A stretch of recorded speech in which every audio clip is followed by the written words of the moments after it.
Good morning. Thank you very much for joining me once again for the reading of the projection of the Astral Body by Sylvan Muldoon and Hereward Carrington. We are getting through it. Everybody who has subscribed or follows along to listen to the readings, I'm so grateful for the comments and the subscriptions to my channel. We're moving on to chapter 13. We are on the final stretch of the book itself. Please feel free to email me at lunanoir333@gmail.com if you would like to have a discussion in regards to the book itself, or if you have any astral projection experiences that you would like shared and perhaps documented. Eventually I would like to create my own studies in order to be able to put out to the world of people that are interested in this field. I find it incredibly fascinating.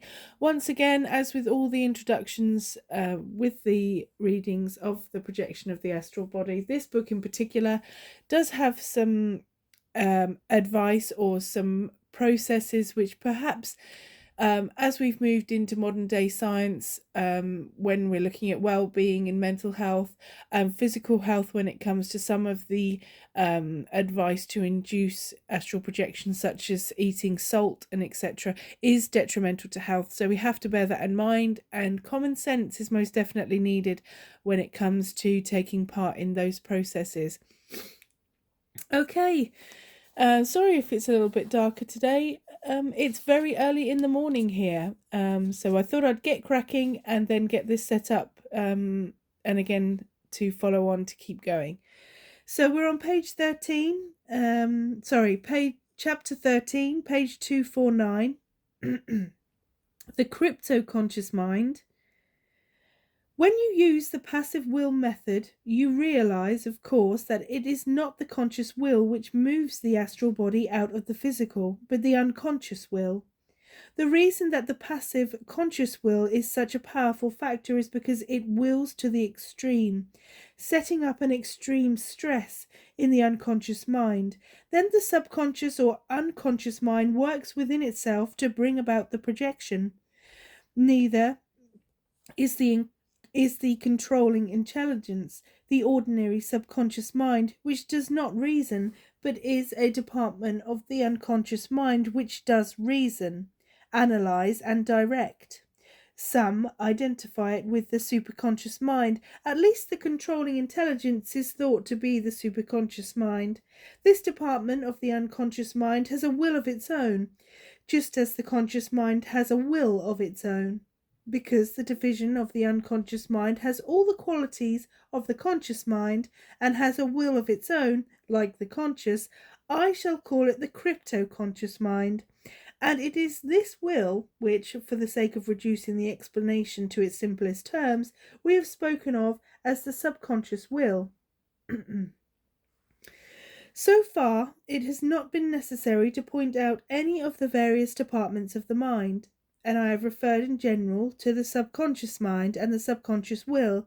But now, in order to explain more fully several interesting aspects of these phenomena, it becomes necessary for us to understand this distinction. Remember, then, the intelligence controlling an astral body projection is the crypto-conscious mind. Once you begin your study and practice of the art, the crypto-conscious mind is apt to take all matters into its own hands. For example, plan out a projection, seemingly for no reason at all, and we use its own will, independent of any other mind. Thus, the subject suddenly discovers that he is the victim of a projection, and that the inner intelligence is controlling him, instead of his controlling the inner intelligence. When such an automatic projection occurs, one can do little to prevent it. One occultist has grasped the significance of this condition, for he says, writing upon the subject, during development the astral seems to get a will of its own, and may go ahead too fast, even without the person knowing it. Here, then, is another cause of so-called spontaneous projection, being practically automatic. When the crypto-conscious mind does execute an astral projection automatically, the laws attributed to ordinary projection, stress, incapacity, etc., seem to be of little import. The force exerted upon the astral body is so powerful. I have experienced this type of astral projection when no physical incapacity was present, in full daylight, without quietude of an environment, and when lying upon the front of my body. Several times before, I have stated that the controlling intelligence during an astral projection seems present in the very air, in the astral cable, somewhere, I know not where. See the account of the first experience given. Although one may remain conscious, he often has no control over the intelligence which moves him about at its will. The crypto-conscious mind is the intelligence which elevates the astral body, throws it under and frees it from the spell of catalepsy, turns the body into the air, moves it outward, and places it in a standing position, and performs various manoeuvres such as these. The crypto-conscious mind can execute an endless number of most dexterous and amazingly clever capers with the astral body, controlling it as a hypnotist might control his subject. Yet the curious part is that one can be conscious all the time he is under the influence of the crypto-conscious will. Sorry, a bit of a tongue twister there. The crypto-conscious mind operates upon and directs a powerful, subtle force in order to do this. This force, this motive power, which the intelligence directs, is the factor of which we know the least, and it is without a doubt inherent in all of us. If we could once discover it, explain it, understand its constitution and nature, we should make a great stride forward in the explanation of many unusual physical phenomena. For example, telekinesis, raps, etc. Crypto-conscious manifestations often credited to Phantom of the Dead, page 251. With many mediums, the crypto-conscious mind, operating this hidden force, does curious things, such as producing physical manifestations. The power is in the medium, and is directed by the crypto-conscious mind, whilst spirits from the other side are credited with producing the phenomena. Even the medium himself does not realize that the intelligence behind the manifestations is the crypto-conscious mind. I know of nothing which acts more cunningly than the crypto-conscious intelligence, when it has one under control, even doing extremely comical things. It is my belief that the crypto-conscious mind often produces effects which amuse sitters, just as they would like to be amused, and haunts a place with raps, etc., merely because human beings residing in that place expect to hear one or see manifestations. All this would not be mere hallucination, you understand. Earthly beings can haunt a house in which they live. They can hear and see physical manifestations, which they attribute to spirits, but which are produced by their own crypto-conscious minds operating upon this hidden force. And they will say, we did nothing to produce these manifestations, therefore other spirits must have produced them. However, However, be not deceived. Spirits too can produce similar manifestations, haunt houses, etc., but we must not blame everything upon departed entities. It is also probable, I believe, that many messages given by a controlled medium and assumed to come directly from spirit friends are given by the crypto-conscious mind of the medium. It is not going too far to say that the crypto-conscious mind may even represent a departed friend while giving the message. Most advanced occultists agree that many psychic phenomena are produced by the inner intelligence of the medium, operating upon some vital force, while many are governed by spirits, and this hidden intelligence which acts so cleverly is the crypto-conscious mind. It is the controlling intelligence behind astral body projection, projection, operating upon some subtle force and manoeuvring the body at will. In fact, this clever manoeuvring of the astral body is one of the most striking, yes, astonishing impressions which one has on first experiencing a completely conscious astral projection. I would not say that it is the first astonishing perception, but it is the second.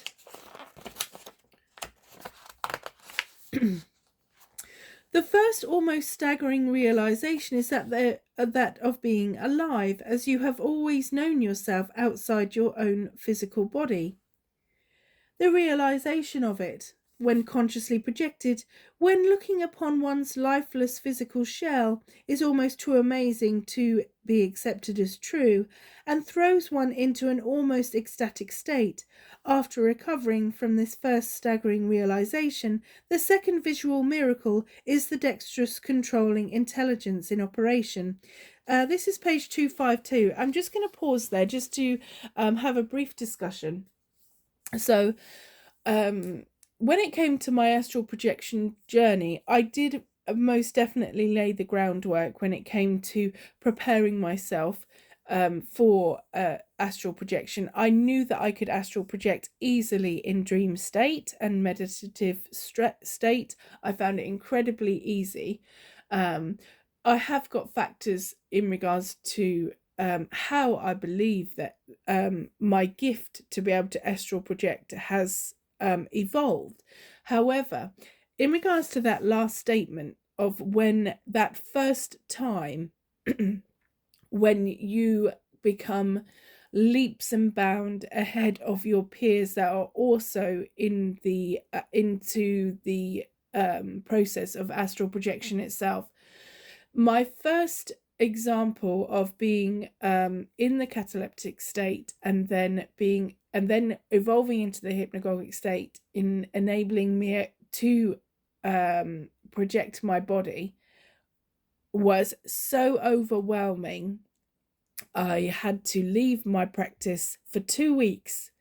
Now, bear in mind, this is something that I've done religiously for 3 years. It'll be coming up to 3 years now, where there's only a 2-week period, which was this period, after that experience, where I didn't even look at a book regarding astral projection for 2 weeks after my first conscious projection.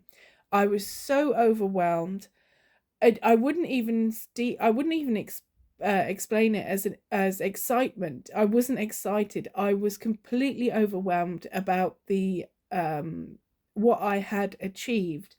Now, to go from attempting various astral projection processes for almost 3 years, every single day, and I would do it every day to try and achieve a new level on astral projection.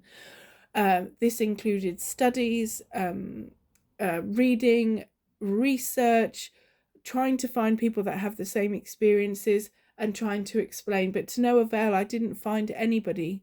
I've only found people from the past that have got this same experience that I have. Hence why I felt compelled to share this book and hope to find people or persons in or around the world that have the same experiences, because as present I don't have anybody to discuss this kind of form of astral projection, because it is extreme and it is most definitely and undoubtedly I'm quite fearful, or I was a very long time ago, of what's going to happen. But I reached it and I was overwhelmed. So if anybody that is listening to the readings and listening along, I do encourage you to step forward so that we can share experiences of astral projection. Just so that, I mean, if I would even extend the offer to persons that perhaps have reached the void, not left as a physical with your astral body, but perhaps if you in a dream state you've reached the void, which is just black, but you're aware of energies and that surround you. But anyway, less of my waffling. Okay, so we're on page 252, and we're at the various ways in which the mind functions. We should now consider the various ways in which the mind functions from the beginning of the projection of the astral body up to the end of cord activity, then beyond the range of cord activity. First, consider an intentional or unintentional projection, which takes place during sleep, when there is a stress or desire or habit at the surface of the common subconscious mind. This stress is worked upon by a department of the unconscious mind, which we call the crypto-conscious mind. For example, the unconscious mind works within itself. The crypto-conscious mind begins its consideration of this stress, this problem, and, by a process of reasoning, decides that the way to eliminate or ease the stress, which is in the common subconscious mind, is to project the astral body and let it work off the stress.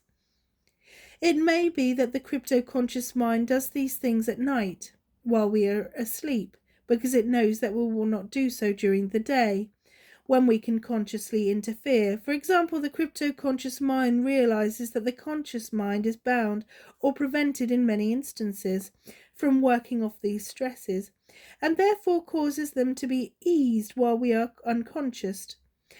At any rate, the crypto-conscious mind takes control, directs the subtle force, and causes the projection. When the astral body is in the act of projecting, the subject can sometimes 1. Be unconscious. When this is the condition, the crypto-conscious will governs the entire movement of the astral body, shooting it hither and thither about the astral plane, causing it to work off habits, appease desires, etc. 2. Be conscious. And by his conscious will influence the control of the outward or inward movement, but he can never influence the controlling intelligence to change the route of the exteriorization or interiorization of the phantom. This is one activity which remains invariably stable, the route which the phantom travels. For example, one can suggest uprising when conscious and lying in the air, and the controlling intelligence will respond to the suggestion and move the body farther upward. Or when one is being uprighted into a standing position, he can suggest that he remain horizontal, and he will do so. Thus, one sometimes has control over the crypto-conscious mind, even within cord activity range. In fact, this holds true most of the time. And number 3. But there are other occasions when one may be conscious and yet be absolutely unable to influence the crypto-conscious mind by conscious suggestion. This is when the crypto-conscious mind has taken on a very determined will of its own. When this is the case, the best thing to do is to let it work as it chooses, for, as a matter of fact, one could do nothing to hinder it anyhow. When the crypto-conscious mind frames up and projection itself, independent of any other mind, an almost automatic projection, one may be conscious, but completely under the will of the crypto-conscious up to the end of cord activity range, and even at times beyond this point. However, as a rule, when one does reach the end of cord activity, he is usually given his power of choice, and he can do as he pleases. Yet the inner power can intervene at any time, as you will see, for we shall now consider how the mind works beyond cord activity range. Page 253, continuing. Presuming now that one is conscious and outside the range of cord activity, in other words, that he is normally conscious in the astral, his body is fully under the control of his conscious mind, and he can walk about as he has always done in the flesh. This, you will recall, is the normal travelling speed. Now he wishes to move to his neighbour's house, but he makes no effort to do so. Instantly he begins to move forward, apparently everything coming toward him, through him, passing him. He is conscious, he realizes what he is doing, but he is not using his own motive power. This is the intermediate travelling speed and is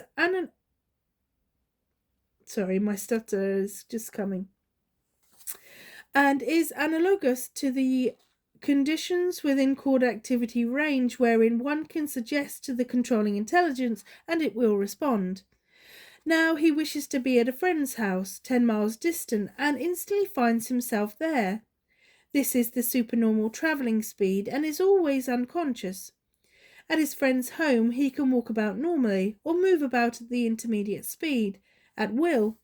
I cited this merely to show you how our inner minds can interpret each other at any time during a projection of the astral body. This is true also of spirits living on the astral plane. An experience I once had illustrates this. I might also say that the following experience is one of the most unusual I've ever had. Okay, I will do another extract today.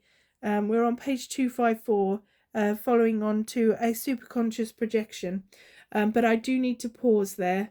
But I will follow on a little bit later on, so you can listen to the projection. So you can listen to the readings in succession. Thank you very much. I appreciate you. Much love to all. Blessings, and I hope that you have a wonderful Monday morning.